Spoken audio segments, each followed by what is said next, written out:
You are listening to Leaders and Legends, a podcast presented by Veteran Strategies, an Indiana-based public relations enterprise, and federally certified veteran-owned small business. I'm your host, Robert Bain, along with our producer, Chris Spangle. Our podcast is featured on the All Indiana Podcast Network in partnership with Wish TV.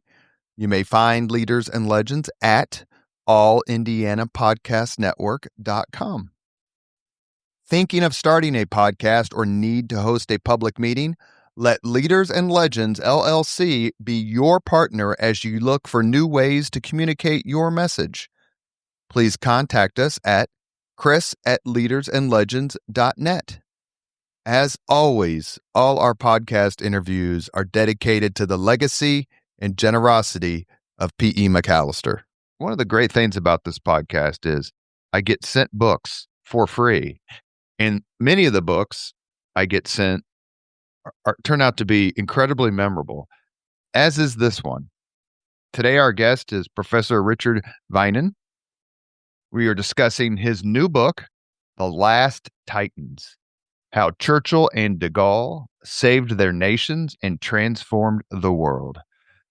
Dr. Vinen, thank you so much for coming on the podcast. My pleasure. It's nice to be with you. He's calling me resuming from Dijon.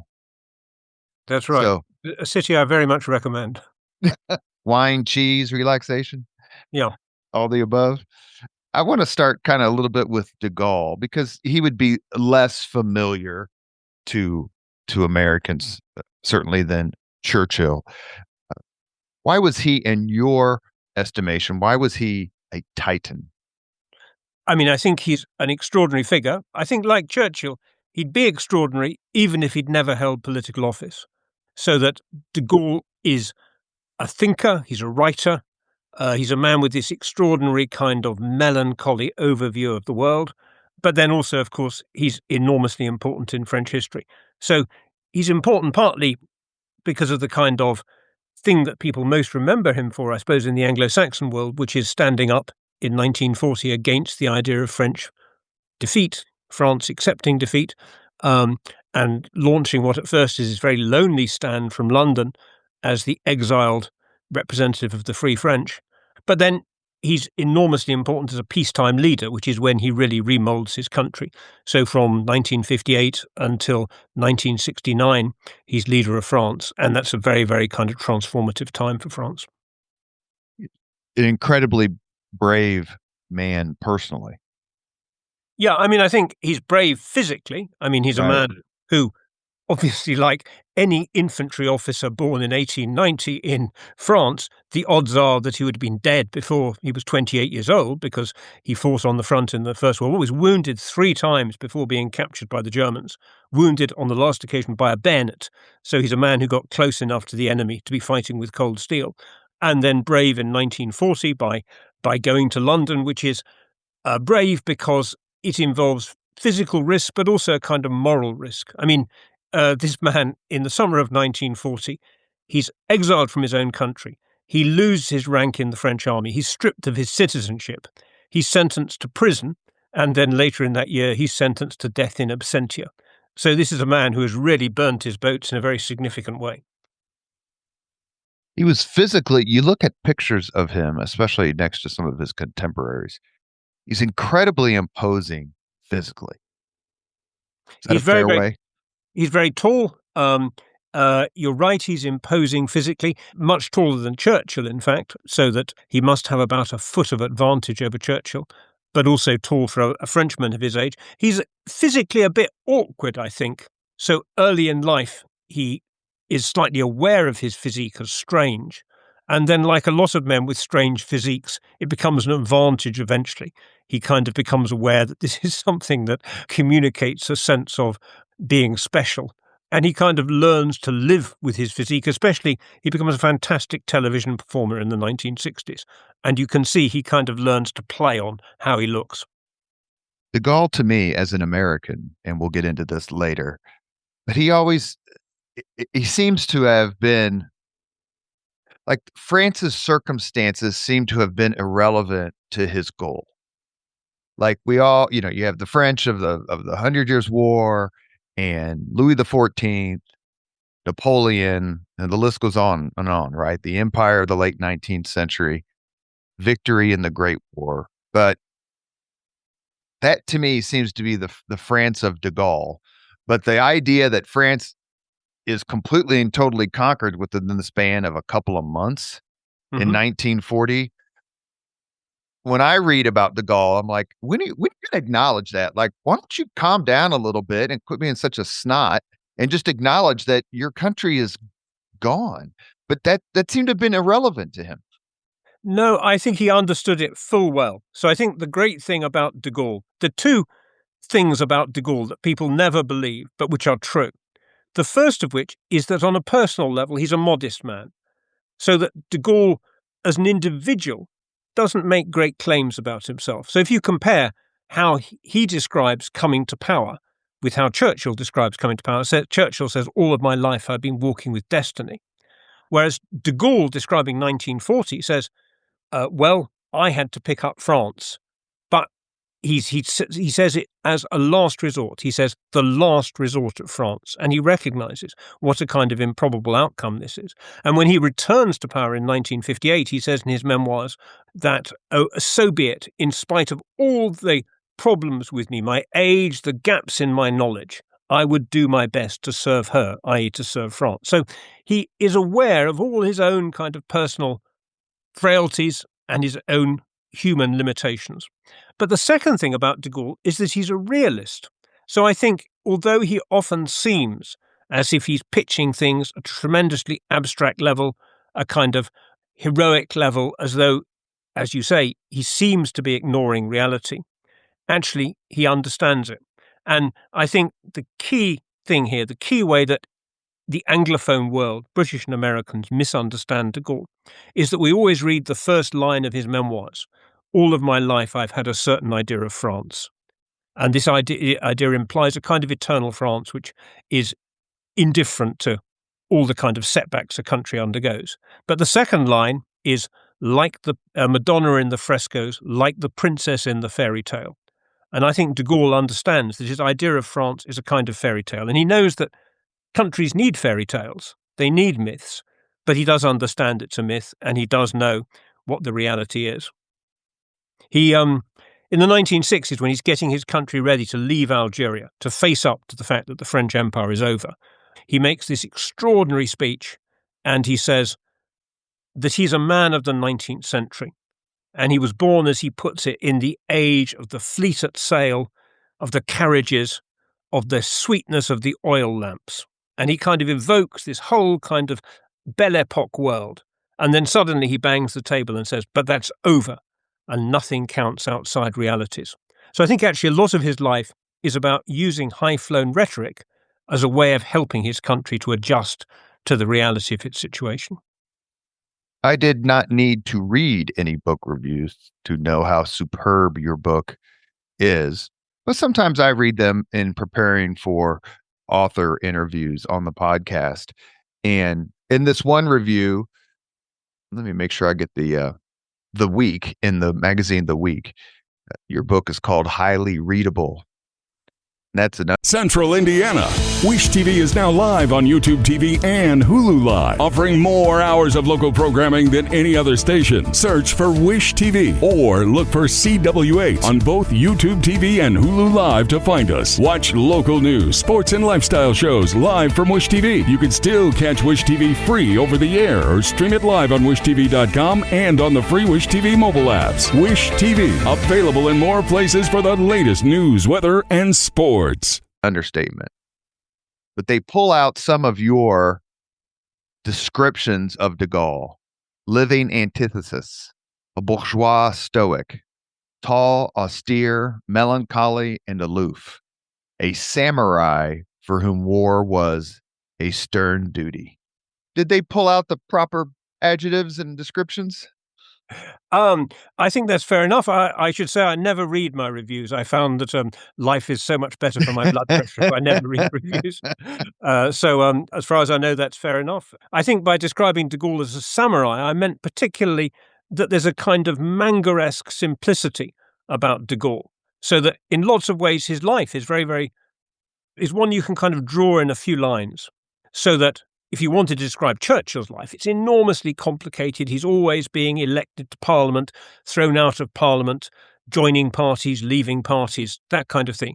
De Gaulle is only ever elected by universal suffrage to one office in his whole life, which is in 1965, when he's re-elected, in fact, as President of France. So that his life can be reduced to its essentials very, very kind of quickly. And that's what I meant, I think, by calling him a samurai. Let's switch over to Sir Winston Churchill. It doesn't really need much explanation to understand why he is a titan, at least to history and to biographers. Let me ask this question then. Would Winston Churchill have considered himself a titan, and why? Yes. So I think both these men are very self-conscious about the role they're going to play in history, but self-conscious in slightly different ways, in that, as I say, I think de Gaulle has this sense of himself serving France, but is sometimes quite modest about him as a person. Now, Churchill undoubtedly serves his country, serves the world in very important ways, but Churchill also has a very strong sense of himself as an extraordinary individual. So he's always looking to how he's going to be remembered in history. There's this wonderful moment when he's going into battle at the age of 23 in the Sudan. He leaves a lancer riding behind the main body of troops. And the reason for that is he thinks it's essential that there is someone who should be left alive to record his final moments if he's killed in action. So he's always thinking of, how his biography is going to be written by nobodies like me, years after his death. There's a wonderful remark by Arthur Balfour, conservative politician, where he says, Winston has written a big book about himself and called it The World Crisis. And all Churchill... That is a great quote. I saw that in your book. That is a great quote. All Churchill's books are partly about himself, and all his documents. I mean, he pours out documents, especially during the Second World War, where he has to generate this great kind of audit trail to make sure things are happening, but also an audit trail which is designed to be read by history. And he knows, even when he's writing kind of state documents in the terrible circumstances of 1940, he knows that one day historians are going to be reading these. So, yeah, I think Churchill is very aware of himself as a titan. See, we only ask easy questions on the Leaders and Legends podcast. Churchill is described by you as the aristocratic Epicurean, squat, extravagant, quixotic, and ebullient. A cavalier who saw war as a glorious adventure. All fair? I think that's true. I think in some ways, one of the things that always strikes me is in some ways, Churchill's actually a rather French kind of person, in that he's very charming. He enjoys life. He enjoys food and wine. He would like being in Dijon. He spent a lot of time in France, visited France 100 times before 1940.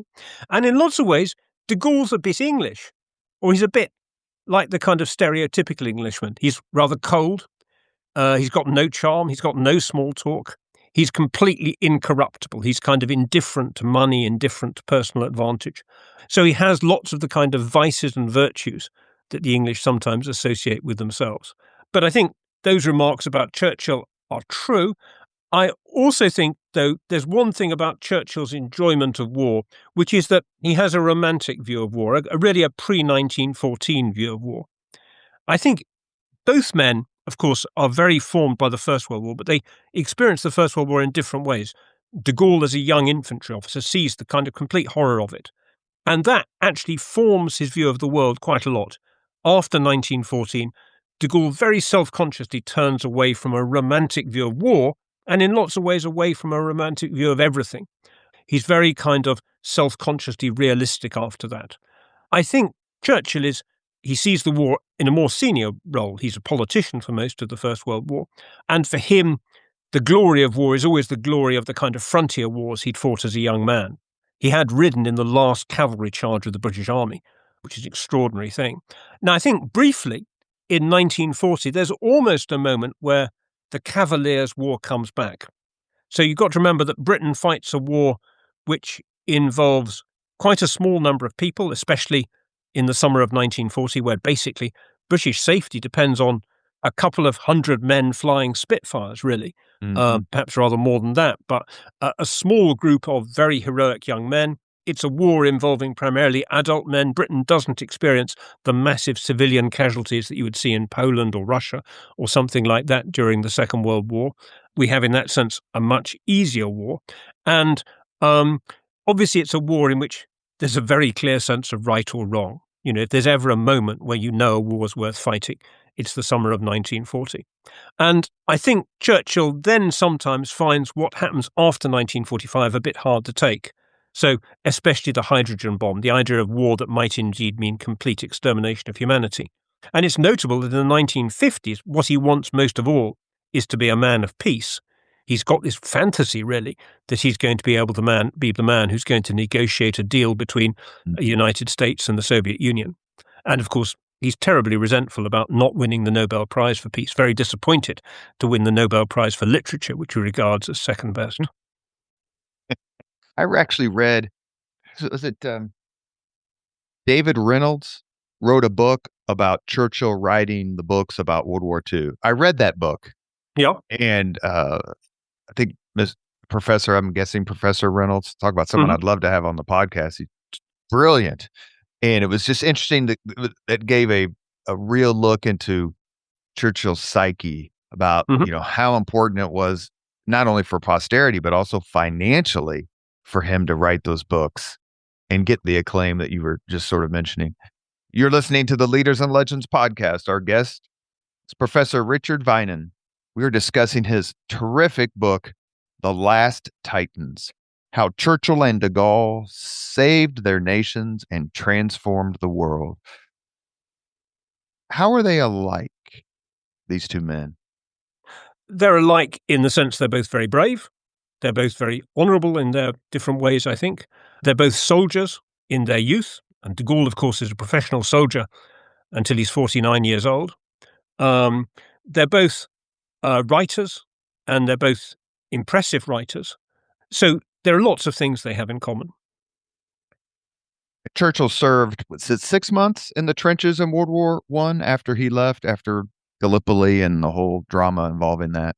That's about right, yeah. He's basically a battalion commander. He commands, a force of about 500 or 600 men, I guess.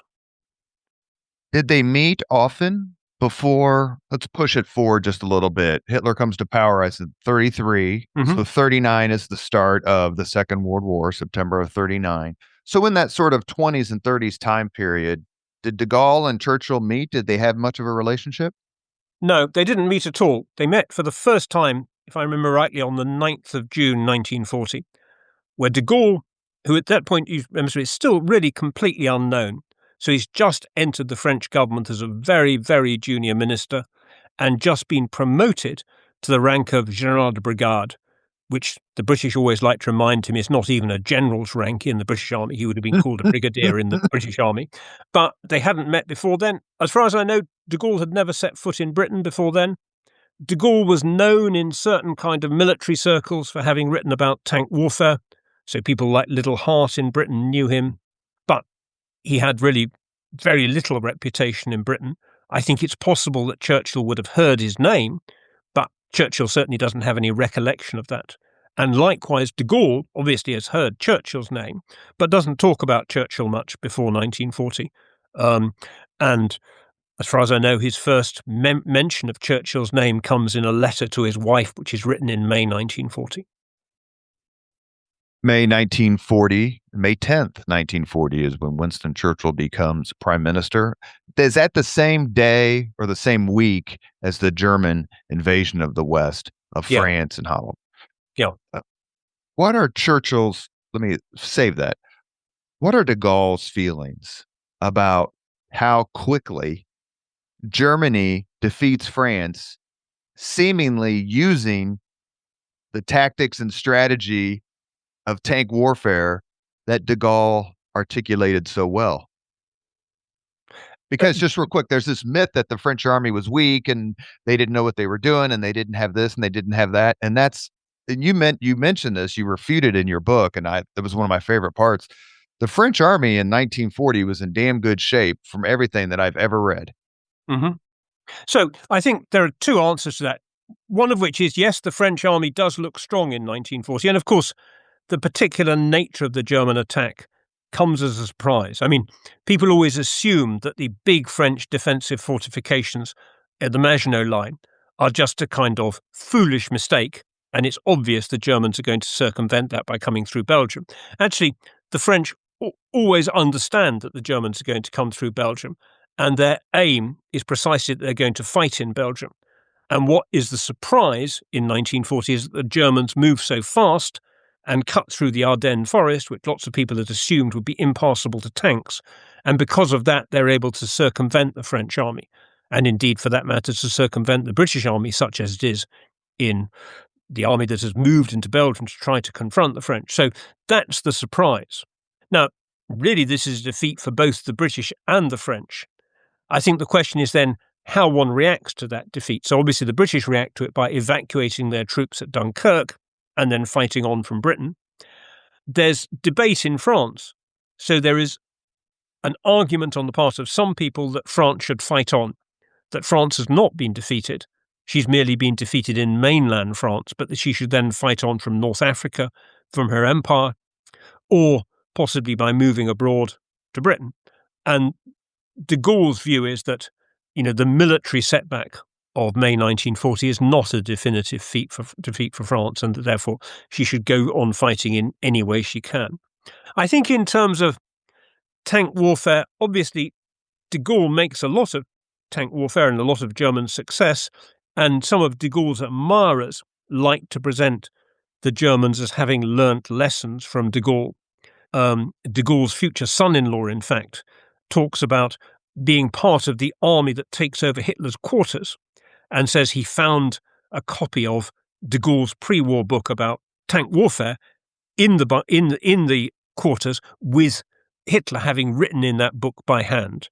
Now, I think that's nonsense, because in fact the German translation of this book cuts out most of the military detail. And I think the truth is that the Germans didn't need anybody to tell them about tank warfare. They understood it on their own. So, like de Gaulle, like Little Hart in Britain, lots of people say, I taught the Germans how to do tank warfare. I think the Germans taught themselves how to do tank warfare. June 1940, the French signed the treaty with Nazi Germany and create Vichy, and de Gaulle goes to Britain during this time.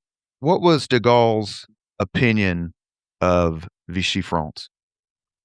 De Gaulle has a low opinion of Vichy France, a low opinion of Pétain. So he's worked for Pétain in the interwar period, but has broken with Pétain, and has this famous cruel phrase about Pétain where he says, old age is a shipwreck. And Pétain in 1940 is 84 years old. So he thinks Pétain has kind of lost the plot. Pétain becomes the head of the Vichy government. Marshal Pétain, Marshal from the First World War. Hero of Verdun, and, one of the true French heroes of the time period. Vichy France is this sort of, is collaboratist the best way to put it? It's with Germany. Germany defeats France. Just so my listeners understand, Vichy France is kind of aligned with Nazi Germany, and then there's part of France. So you correct me on all of this, so the frame of reference for the audience makes sense. Vichy France is enormously complicated, so that Vichy France, strictly speaking, never signs a treaty with the Germans. What it signs is an armistice. So technically, Vichy France is actually still at war with Germany, although they're not fighting anymore. It's like, the relations between North and South Korea now, I suppose. And Vichy France is certainly works with the Germans in certain ways, and does so increasingly. And eventually, at the end of 1942, the Germans take over what had previously been the kind of independent zone in which Vichy France had some autonomy. But technically, Vichy France is a neutral government. And the important thing about it is recognized diplomatically by the United States until the end of 1942. So even when the United States enters the war against Nazi Germany, it still keeps diplomatic representatives at Vichy. And it's also very significantly recognized by independent countries of the Commonwealth, the British Commonwealth. So South Africa and Canada also have diplomatic relations with Vichy and keep representatives at Vichy again until 1942. So the British have this complicated view of Vichy where they don't like it, but they accept it's a legitimate government. And they do in practice sometimes talk to Vichy, partly through their their fellow powers, the Americans, the South Africans, the Canadians, who do have these diplomatic relations at Vichy. De Gaulle despises Vichy, I think, and he has to despise Vichy because obviously Vichy challenges his own legitimacy. The British are always trying to do some kind of deal that will bring at least part of Vichy over to their side. So they especially hope that Maxime Weygand, who has been the French commander-in-chief in 1940 and then is made the kind of governor of North Africa, so he has a slightly independent status under Vichy. They hope he might bring his troops over to their side. And so they're always hoping that some more important figure who may be at Vichy will then join them and resume the fight against Nazi Germany. De Gaulle has a very characteristically cynical phrase about all this. So someone asks him, the British actually tell him what they're doing, their negotiations with Vichy France. And after the war, someone asked him, were you shocked by this? And he said, oh, those British gentlemen's agreements, they counted for nothing. It was not a war of gentlemen. So I think de Gaulle does actually kind of understand that the British probably have to do this for military reasons, and he is not keen on it. He doesn't want it to happen, but he does kind of accept it. So perfidious Albion survives all the way to the 1940s? Oh, yeah. I mean, when you're at war, you have to be perfidious. What is de Gaulle goes the French? Is it a French government in exile or the Free French? What's the better term to use? It's absolutely not a government in exile. So the British, and indeed no one really, ever accepts de Gaulle as head of a government in exile. So there are lots of governments in exile in London in 1940, countries where the government itself has left the country. But de Gaulle is not the government. Everybody accepts, even if they don't like it, that Vichy is the legitimate government of France. It's a government where Marshal Pétain has been voted full powers by the French National Assembly, by the French Parliament. So de Gaulle has this very ambiguous status, which comes from Churchill. Churchill says, I will recognize you, if no one else will, as the leader of the Free French wherever they may be. But that's actually, in lots of ways, a slightly strange recognition. Doesn't mean he's head of a government. And the British at first think de Gaulle's usefulness to them is going to be primarily military. They think they want de Gaulle to be someone who will take troops into battle, really under British command. So they think he'll be head of a kind of French Foreign Legion, operating basically within the British military structure. I think de Gaulle does not think that. The strange thing about de Gaulle, although he's been a professional soldier for so much of his life, he always sees civilian authority, civilian politicians as the key to who should hold power. And I think, bizarrely, he does an instant transition in 1940. He says, from now on, whatever power I have is really a political power. And what comes to matter to him is whether he can establish himself in some way as the political symbol of France. That's what I think he's seeking to do from 1940 onwards. And so he's always really thinking about those kind of issues much more than he's thinking about military issues from 1940 onwards. Churchill, on the other hand, although Churchill is a politician, he can't be indifferent to military issues because obviously British survival depends on military issues. So Churchill's thinking about armies and munitions and things like that all the time. Churchill spends all his time harassing his generals. De Gaulle, actually, when generals come over to join him, he sort of says, you get on with it. You're the boss on the battlefield, and I'll take overall responsibility for the political leadership of the Free French. Has a very interesting phrase when Catroux comes to join him. Catroux is a general who's actually senior to de Gaulle. And de Gaulle says, Catroux's rallying to me showed that I was above the military hierarchy. And when a socialist politician comes to see him and says, we're loyal to you in spite of the fact you're a general, not because of the fact you're a general, again, de Gaulle says, I'm above the military hierarchy. I exist on a different kind of plane. Was de Gaulle able to achieve this goal of sort of political prominence or preeminence? And in doing so, did he manage to make a few people upset? Oh, I think he may have made a few people upset. Yes, now you mention it. So the Americans particularly, Roosevelt particularly, so that these people think this is just mad. Who is this man? Roosevelt thinks, I've got a war to fight after December 1941. And, he's got huge forces at his disposal, huge kind of commitments all over the world. And he cannot understand why he has to take this ludicrous French nobody in London seriously. Although, curiously enough, de Gaulle, actually, after the war, is quite sympathetic to Roosevelt's position. He says, I can see Roosevelt found me a pain in the arse, basically. And he says, I can see Roosevelt had a bigger kind of picture he had to look at. So the Americans find him exasperating. Churchill comes to find him enormously exasperating, partly because Churchill cares enormously about maintaining the US relationship. Churchill sees really the key to British survival as the relationship with the United States, the aid that the United States is providing. De Gaulle has this wonderful description. He's staying at Churchill's, or the Prime Minister's country house at Chequers. And suddenly, this is before the United States enters the war, Churchill comes into his room dancing with joy, he says. And this is because Lend-Lease has been confirmed by Congress. And Churchill regards this as the absolutely central moment. So Right. America matters, and therefore de Gaulle matters because he kind of inconveniences the American relationship. Now, how does de Gaulle survive in spite of these powerful enemies, in spite of the fact that Churchill often turns against him, in spite of the fact that the Americans are partly against him, or at least the American president is partly against him? I think there are two reasons there, one of which is the French resistance rallies behind de Gaulle. And therefore, the British come to recognize that de Gaulle has become a symbol of something in mainland France. And when the resistance rallies behind him, they're not necessarily rallying to what de Gaulle stands for in terms of de Gaulle's personal politics, but they see de Gaulle as this great symbol. So I think that's one thing that matters. I think that then has a big impact on public opinion in both Britain and the United States.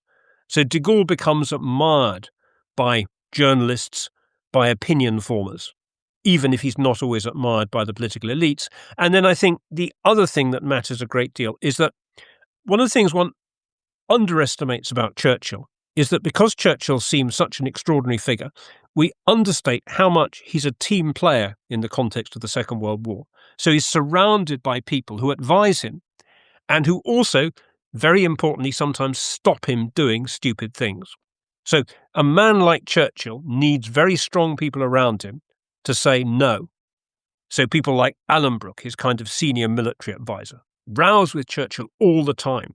And eventually, these people regard de Gaulle as necessary to their war effort, partly because of his relations with the resistance, partly, I think, because they begin to understand what an extraordinary person de Gaulle is. So that people like Anthony Eden, the foreign secretary, very close to Churchill, people like Desmond Morton, Churchill's kind of advisor on intelligence matters, these men begin to defend de Gaulle and say, no, you can't get rid of him. There's a wonderful document. Desmond Morton writes to another British official at one point, talking about de Gaulle, and he's talking actually about the use of the French flag, and someone has obviously described this as a kind of bastard flag. And Morton finishes his letter with this wonderful words. He says, de Gaulle is not a bastard, de Gaulle is France. And I think that you could use that to sum up a whole kind of view of the British ruling classes that they come to take of de Gaulle. You mentioned Churchill and Roosevelt and some others. Very quickly, because we can't have this discussion without mentioning him, Marshal Stalin. What was his opinion of de Gaulle? It seems that most of that Stalin's opinions of people or countries, and maybe not just Stalin, seem to be directly related to the power they could project or exert. Yeah, exactly. I mean, Napoleon has this famous phrase, how many battalions does the Pope have? And I think that's Stalin's view. Stalin cares nothing for moral authority. So for Stalin, the question he asks all the time is, what can this person put on the battlefield? And for that reason, I think he doesn't have a very high regard for de Gaulle. Stalin, of course, has also maintained diplomatic relations with Vichy France until Germany invades the Soviet Union. So that in that way, Stalin is often rather contemptuous of de Gaulle. And when de Gaulle comes to see Stalin in 1944, Stalin actually telegrams Churchill and Roosevelt saying, of course, I won't make any agreements with de Gaulle without your agreement, because he thinks that the British and particularly the Americans are the people who really are calling the shots in Europe. So Stalin doesn't have a very high regard for de Gaulle, although I think de Gaulle understands the kind of brutality of the Soviet regime, but also understands that in the circumstances, he has to work with the Soviet regime. De Gaulle is always very cynical about who he's willing to work for when he has to do so. You are listening to the Leaders and Legends podcast, presented by Veteran Strategies. Our guest, Professor Richard Vinen. We are discussing his book, The Last Titans: How Churchill and de Gaulle Saved Their Nations and Transformed the World. Professor Vinen, do you have a particular American leader and or legend you admire most? That's an interesting question. Not one I've thought about actually very much, although that might sound a very shocking thing to say. I'd say in some ways, not in all ways, I'd give you a rather counterintuitive answer. Churchill wouldn't have given this answer. Churchill would have said Roosevelt, with whom he didn't, in fact, always have easy relations, but he certainly thought Churchill was the greatest man of his lifetime, I think, or the greatest American of his lifetime. De Gaulle would have said that the president he most admired was Nixon. He was and it was reciprocated. Yeah, it was reciprocated. De Gaulle, he hopes that Nixon will defeat Kennedy. In fact, in his last ever meeting with Churchill, he says, I hope Nixon is going to defeat Kennedy. He does adjust a bit to Kennedy. He comes to appreciate Kennedy's kind of cool nerve and Kennedy's sense of his place in history, which are things that have come to appeal to de Gaulle. But the other person who is very, very important here, and who I would say in some ways I admire personally, is Kissinger. So it seems to me that Kissinger is the man who has the most kind of cold-blooded and intelligent view of what international relations have to be, which often, of course, a deeply cynical view. And it seems to me that Kissinger is a man who has pretty catastrophic consequences in some parts of the world, but very benign consequences for Europe. And I think also Kissinger and de Gaulle were, certainly Kissinger very much admired de Gaulle. I read Dr. Kissinger's books and studies on Metternich, and he made it incredibly interesting. I didn't go into them thinking I'd really enjoy it, but I did. We've done a few podcasts, Kissinger, and he's as complicated as his boss, Mr. Nixon, albeit with a different view of the news media, for sure. Yeah, no, I think Kissinger's a wonderful person. I think a wonderful person. I mean, in some ways, as I say, a terrible person. And I'm sure that if I was a Chilean or a person in Cambodia, I would not be admiring of Kissinger. But I think Kissinger has this extraordinary cynical wit, a kind of self-consciousness about his own position and intelligence. I think also one of the things about Kissinger is that he's always looking to 19th century Europe. So Metternich, Bismarck, Castlereagh. He's always looking, in fact, because foreign policy is what interests Kissinger, he's always looking to people who have a kind of autonomy in the making of foreign policy. And I think one of the things that worries him about the United States, and that would certainly worry him now about the United States, is the idea that kind of internal American politics is eating in to the kind of big strategic overview of American interests in the world. I think he admires the 19th century monarchical regimes, because he says these people can think long term. You know, they're not worrying about the next election. They're worrying about the next decade, the next century. And I think he sees that a bit in de Gaulle, because de Gaulle, of course, is always slightly detached in his relationship with democratic politics and always has a very long-term view, a view that, apart from anything else, I think very importantly extends beyond his own political life, but also beyond his own physical life. I think de Gaulle thinks about what France is going to be like after his death. And I think that's a kind of long-term vision that Kissinger admires. For me, one of the most fascinating things to read about when it comes to World War II, especially the Western Front, is the sort of internal argument, which more than once turned bitter and heated and somewhat insulting, at least in Sir Alan Brooke's diary, among other places, of what to do about an invasion of the mainland, the invasion of France. Stalin wants the Western powers to do it as soon as possible. General Marshall and the Americans, we want to do it as soon as possible. Churchill and the British, rightly, I believe, and as they've been proven, as have been proven by history, I would argue, say, look, you're just not ready for them. You're not ready for the mainline German armies on the European continent. How did de Gaulle figure into these discussions, these arguments, and did he understand both the U.S. point of view and sort of the British point of view? De Gaulle is almost completely cut out of them. So de Gaulle does not know about Operation Overlord, the operation to invade mainland France, until, pretty much the day before it happens. So he's kept in Algeria. The British actually exclude him from coming back to mainland Britain. They don't trust the Free French. They don't think they're sufficiently discreet.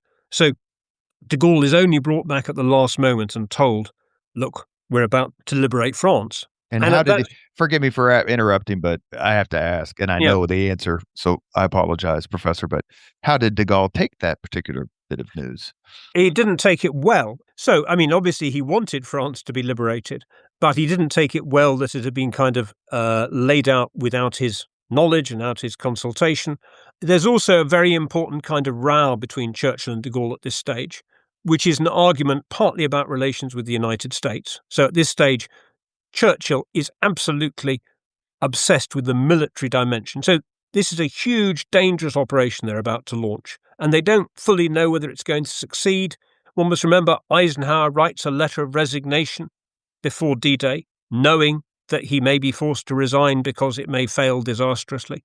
So like all important military operations, there's an element of genuine uncertainty. Churchill's nervous. Churchill's very conscious of how powerful the United States is by this stage and how much the successful liberation of Europe is going to depend on the United States. Very keen that de Gaulle should therefore maintain good terms with the United States. De Gaulle is very ungracious at this stage. De Gaulle does not want to broadcast as a kind of vassal of the British and the Americans. So there's great debate about what circumstances he will broadcast and whether he will kind of underwrite what is basically an Anglo-American takeover of Normandy. And that produces probably the most severe arguments between Churchill and de Gaulle. So there is, in fact, a moment where Churchill tells his aides, take de Gaulle away in irons if necessary, meaning put him in chains if you have to. Now that obviously his aides are far too wise to act on that instruction. Churchill also drafts a letter to de Gaulle, again never really sent, but saying, I've had this long love affair with France, me, Churchill, I've had this relationship, and, I fear this is now broken. So there's a moment of real tension between the two of them just before D-Day.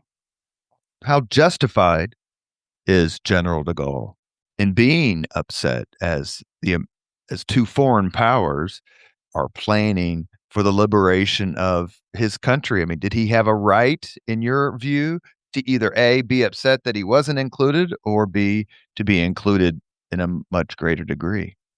Well, I think they're both right. Both Churchill and de Gaulle are right from their own perspectives. So Churchill is right from the perspective of someone who's thinking about the military responsibilities. De Gaulle is right from the point of view of someone who's thinking about the political dimensions and the need for France to be recognized as a power with some kind of independence, to be recognized as one of the victor powers in the Second World War, not simply as a country like Italy, which is going to be rescued by foreign powers. So I can understand why both these men took their positions and why they had to take those kind of positions. So D-Day happens in June of 1944. De Gaulle has been away from France these 4 years. When did he visit France after the Allied landings? And what did it mean, not only for de Gaulle, but for the French people that he was back in one piece? So he visits France in mid-June, a couple of days after Churchill has been, in fact. It's a very tense moment for de Gaulle. So de Gaulle has never been elected to office in France. He's never been a professional politician before 1940. He's unknown when he leaves France in 1940 and misunderstood in lots of ways when he comes back in 1944. So the French don't even know what he looks like. And their assumptions about what he's going to look like are influenced by Vichy propaganda, cartoons which have always shown de Gaulle as a short, fat man. So the French don't recognize him when he comes back as a tall, thin man. And so in that sense, de Gaulle has no idea how he's going to be greeted by the French, and he has no experience of the kind of pressing the flesh, which would have been normal for a politician.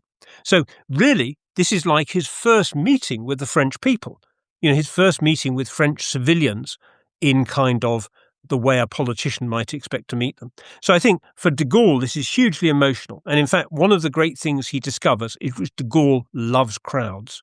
He has this kind of almost visceral relationship with the crowd. He's sometimes rather awkward in individual relations, but put him in front of a crowd and he's absolutely in his element.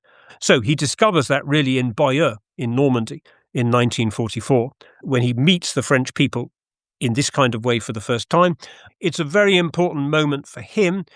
It's probably a bit less important for the majority of the French people because, of course, one must remember that Normandy is quite cut off, so that seeing the people of one town in Normandy does not mean he's seeing the whole of the French people, whose relationship with him is still mostly defined by his broadcast on the radio. De Gaulle is someone who's heard a long time before he's seen for most French people.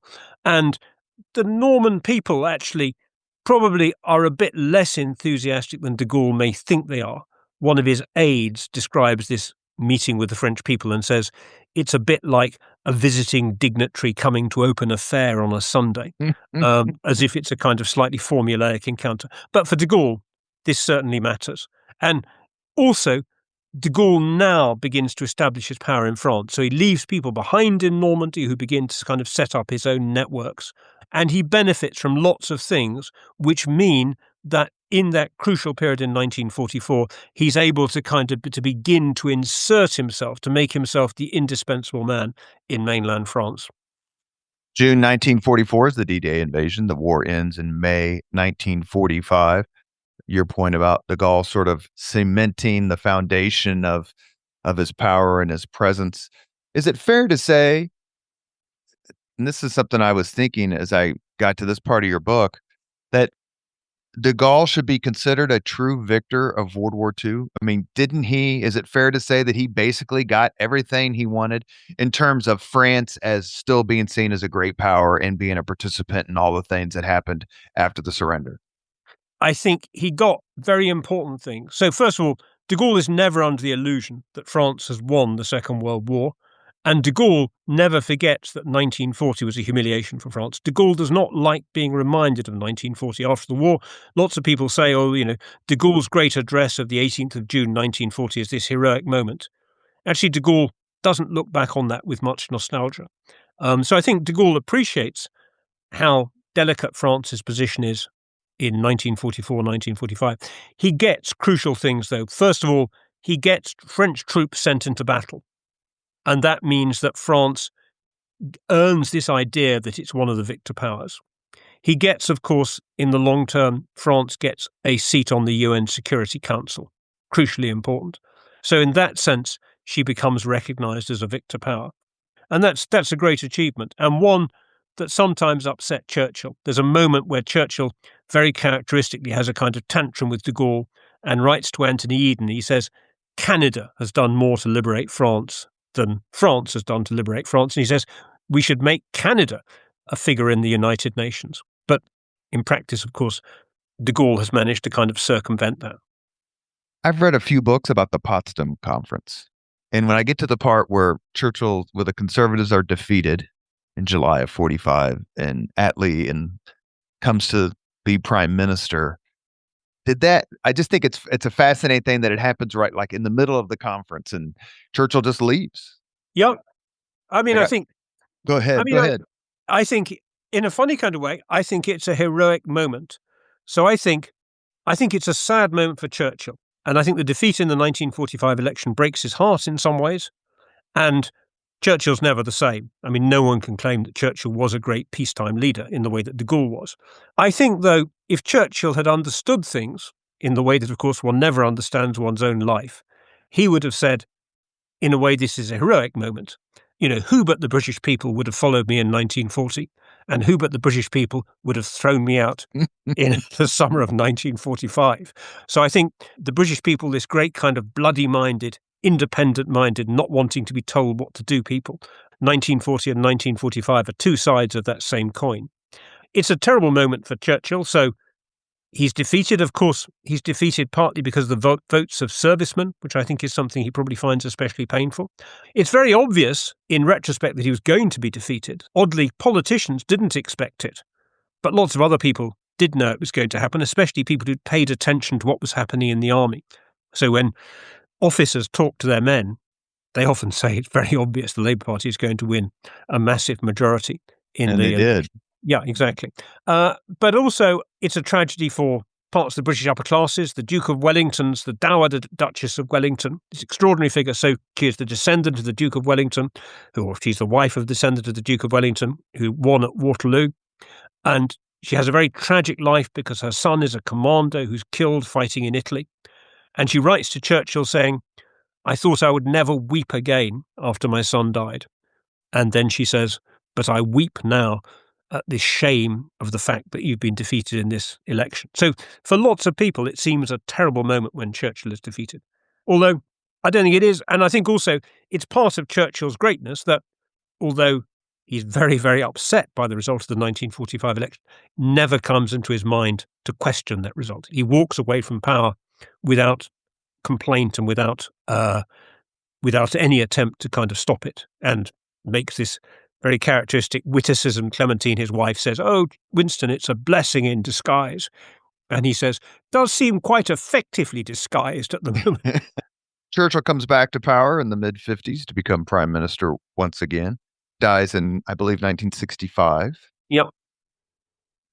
He cemented his, and we'll get to de Gaulle, of course, but Churchill's fight, starting with the Iron Curtain speech in a lot of ways, but his fight against communism for a reborn Europe, obviously his attitude towards the United States, we like to take credit because his mother was American. For so much of Churchill's most admirable characteristics. Yep. But Churchill, after 1945, is it fair to say he's a diminished figure and not assert that as insulting? I think that's right. So first of all, of course, he's old and he's exhausted. He's worked incredibly hard in the war. He's burnt himself out. He's led a very kind of stressful, dangerous life. He's flown around the world in the backs of bombers, not a time when flying was easy, least of all for a man who's 70 years old at the end of this period. So I think in that way, he's diminished. I think crucially, though, he's also diminished by two things, one of which is he doesn't entirely understand the post-war world. So particularly, he finds it very hard to adjust to the diminished status of Great Britain. And in this sense, I think he differs from de Gaulle. I think de Gaulle, for all his kind of grandiloquent rhetoric, does understand the reality of France's situation. So I think that's one thing that kind of holds Churchill back. I think the other thing is that Churchill had benefited hugely during the war from people around him who were willing to argue with him. And after 1945, because he acquires this kind of ludicrous, iconic status, because he becomes a kind of public monument, people don't argue with him anymore. So people express their disagreements with Churchill in their private diaries, but they go along with things that Churchill wants, probably much more than they should have done. And it becomes very difficult for Churchill to get frank advice. But Churchill's still active in politics. He's still a member of parliament. He's still the Conservative Party leader up until the time he gets back in the prime minister's seat. So it's not like he went away like some sort of Babylonian captivity. He is still there and around. Oh, but absolutely. Yeah. You could argue perhaps that Winston Churchill peaked during World War II. And while de Gaulle's service was admirable and brave and important, he really came into his own as a statesman for France after World War II. Is that a fair statement? Absolutely, yeah. And when you say Churchill peaked during the war, Churchill peaked in 1 year, which is 1940. So world history would be different if Churchill hadn't been there in 1940. Of course, 1942, Churchill's still an important man, but once the United States is in the war, things begin to change. I mean, war is much more about kind of numbers and statistics and American armament after that stage. I think there's a very important point about the key date in Churchill's life in some ways is the 18th of June, 1940, which is the day he gives his finest hour speech. And he finishes these lines. If the British Empire lasts 1,000 years, people will still say this was our finest hour. This was their finest hour. Now, that's a double-edged remark because, of course, it implies that everything after June 1940 is going to decline for the British, which says something about our propensity to look back to 1940. By contrast, de Gaulle doesn't like 1940, doesn't like to look back on it. And I think he's very much looking forward after the war, which is one of his great strengths. If you had to choose, let's say, two in the interest of time here, because you're on vacation in Dijon and I am not, and I want to be mindful of your time. If you had to choose, let's say, two achievements, impactful achievements of Charles de Gaulle after World War II on behalf of France in Marianne's name, ones would you choose? So I'd choose getting France out of Algeria when he's brought back largely by the pressure of the army, in fact, as leader of the French government and then head of the French state in 1958. The assumption is that he will help France to keep her possession in Algeria, her colonial possession in Algeria. And he realizes that this is, in fact, going to be bad for France. France could probably have stayed in Algeria for a significant time more, but de Gaulle thinks this is damaging her internationally, damaging her economically, and damaging her kind of desire to embrace a more modern military. So he decides he's going to take France out of Algeria, which is a very unpopular decision, and a decision that gets a possibility of modernization for France. I suppose the key phrase here is the phrase of the American Secretary of State about Britain. Britain has lost an empire but not found a role. And what de Gaulle does by taking France out of Algeria means that France loses an empire by its own choice and then finds a role in the 1960s. So I think that's a very important kind of moment. I think the other thing that de Gaulle does, I'll give you two things, actually, in spite of your request for just one more thing. One of which is that he understands the importance of economic modernization. So he himself is not terribly interested in economics, but he does understand that other people have to modernize France economically. And the final thing, the greatness of de Gaulle springs from the fact that he's indifferent to office, so that he wants to be in office to do things, but he doesn't like office for its own sake.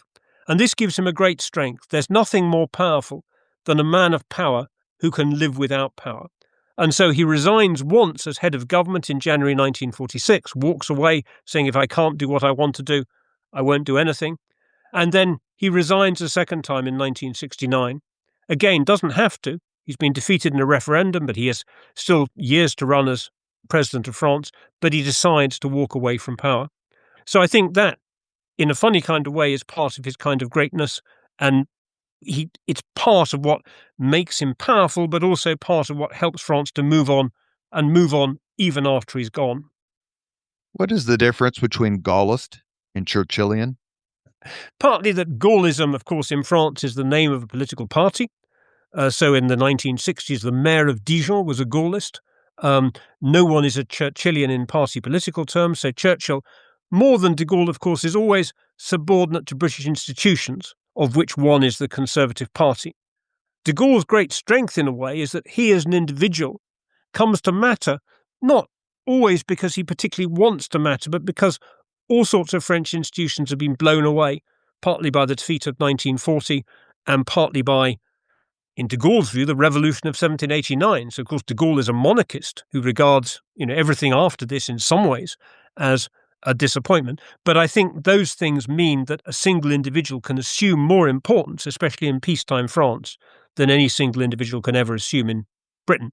So a Churchillian never has that kind of institutional sense that being a Gaullist has in France.